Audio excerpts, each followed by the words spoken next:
Okay, so time on the show to turn our attention to Matlock Town Football Club in the MPL Premier Division, and we're delighted to say we're now joined by Gladiators defender and Matlock Town legend Adam Yates. Adam, how are you today? I'm very well, Matt. Thank you. Thanks for having me on. But yeah, great to be on. Yeah, no problem. Yeah, thanks for coming on to the show because I know you've got a busy few days coming up for yourself. So, first of all, Adam, we've got to discuss your goal. It's been a long time since you've got on the score sheet for Matlock Town in a competitive game. So, Matlock beat Lancaster City 2-1 at home last weekend, and it was a much needed win as well. And yeah, you got Matlock's second goal, I think it was. How did that one feel? When was the last time you actually scored a goal previous to that? Oh God, yeah, it's been a while, Matt. To be honest, I probably should have scored more, and obviously with my break in playing as well, with my with me kind of initially retiring and then coming back into the side, it's been quite a while. But yeah, it's always good to get on the score sheet, even though it was just a tap in from a kind of a ball into the box. So yeah, no, always good to get on the score sheet, and yeah, happy to get the 3 points at the end of the day. I think it was, like you said, it was much needed, and we kind of owed Lancaster one because we travelled away. It's a long way to go at Lancaster, and we just fell short and lost 1-0. I think it was in the final couple of minutes Mhm. from like a long range shot that they scored. So we definitely owed them one, and it was nice to get the 3 points, and yeah, we can hopefully kick on for the rest of the season now and see how far up that table we can get. Yeah, what's sort of like the target then for the rest of this season? Because after that, Matlock the 16th in what's well effectively now it's a 21 team league, so you are 14 points ahead of relegation. So I think it's safe to say you've got enough points to not worry about that. But is the target to just try and get a top half finish by the end of the season? 100%. I think it's just trying to finish as high as possible. I know last year we snuck into the playoffs on the last day, so I think that's what we've got to have the same mentality really on trying to win every single game that we go into. I know we've got a lot of home games coming up, and we seem to be really good at home. We get all the crowd behind us, and the support's great at home. So I think that's helped us massively at home. On the road seems to be a little bit more inconsistent.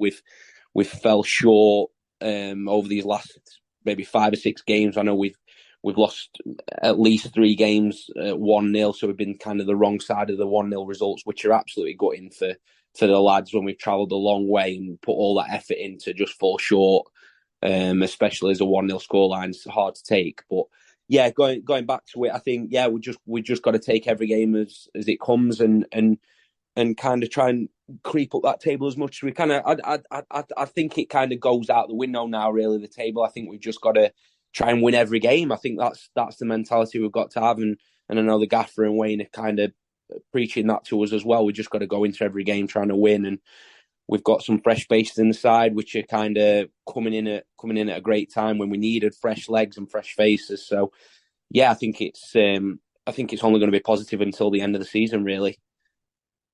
Yeah, and just in terms of this season, how difficult has it been with the amount of postponed games there's been? So it's obviously not just affected Matlock. There's a whole host of teams that have had games postponed so many times. I think the match that he tried to have against Gainsborough earlier this week on Tuesday night, I think that's the fourth time that's now been called off for that one fixture. Is Yeah. it how difficult is it when you're trying to, gain momentum and there's just so many games that are getting called off? Has there ever been a season like this that you've experienced? Definitely not. Definitely not. I think there's always games getting called off and cancelled during the year, but never to this extent. And I think you just hit the nail on the head there, Matt. I think it kills your momentum, especially when you're winning games and you've got a good run of form, and then a number of games get called off one after another. It's just so frustrating, and like you say, you're not able to carry on that with that momentum that you potentially had leading into the games. So yeah, and it's been same for all of the clubs in this league this year, and I think across England probably. I think it's been the case, which it's just been so wet, and The pitch is a lot better than it was at Matlock, but still Mm. trying to handle the amount of rain that we've had over this last few months has just been, yeah, it's not been doable. I know the ground staff have been amazing at Matlock trying to get games on, but like you say, when player safety is involved, I think it'd be stupid not to call these games off. And I've seen games recently when there've been mud baths and games definitely shouldn't have been on and stuff like that. And it's definitely a detriment to the pitch and ultimately the players getting injured and things like that. So I get it that they don't want to risk, but yeah, it's very frustrating when these games get called off. Yeah, so moving away then from Matlock Town's first team and how things are going then in the MPL Premier Division. Now it's a special weekend for you and a very busy one for a few reasons. But just in terms of the football, it's a really big game on Sunday for you personally because it's going to be your testimonial to celebrate 15 years of service at Matlock Town. So I've got here it's the Gladiators Legends versus Matlock All Stars at Matlock Town's ground at Causeway Lane. Just for any listeners that this might be the first time they've heard about it, they might be able to go. What kind of players can we expect to feature in this testimonial? Wow. So yeah, like you say, it's just kind of a celebration, Matt, of the last 15 years, really, and we're trying to make it into like a family fun day for all the family to come down, especially my girls. They've had a little bit of input into it with the activities that are going to be going on throughout the day, like bounce castles, face painting, etc., etc. So yeah, we're trying to make it into like a really fun day for all the family, and hopefully we'll see loads of familiar faces there.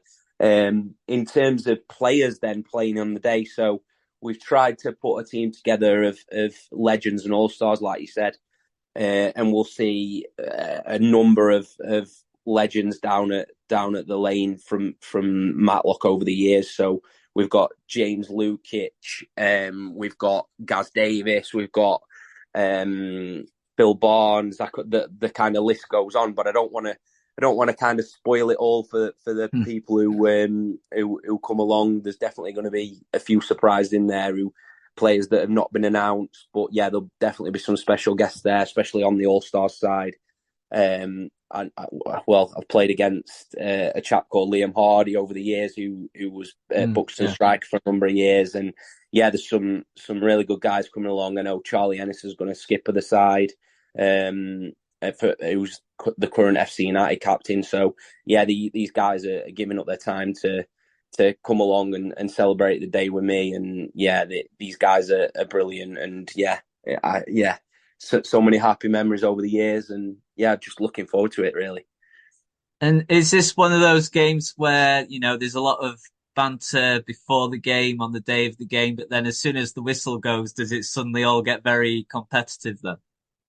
Well, we shall see. There'll definitely be a bit of banter going on beforehand, and yeah, a lot of chit chatting going on because I know a lot of the guys haven't seen each other for quite a while now. So it'd be good to get everyone together back in those dressing rooms, and yeah, there'll definitely be some banter going on, a bit of tomfoolery, and yeah, we'll see how we get on. But yeah, just really looking forward to it, and fingers crossed that the weather holds off. I know the Yeah. forecast's looking a little bit iffy, but I'm hoping that the Sunday is pretty dry for the day. Fingers crossed.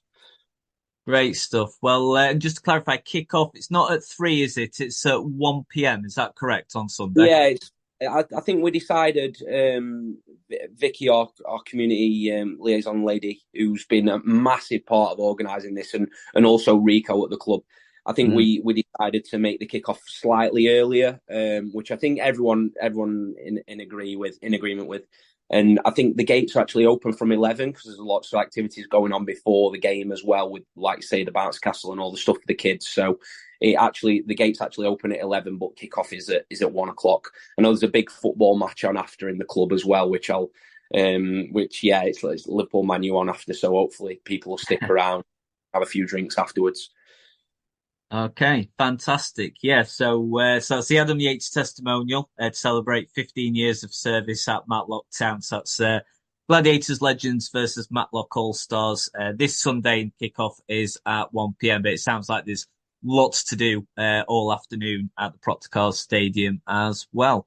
Yeah, great stuff, Adam. Always fantastic to have you on the show. And yeah, thank you so much for coming on because I know you've got a very, very busy few days ahead of you. So thank you very much. Yeah, likewise, Matt. Thanks for having me on, buddy.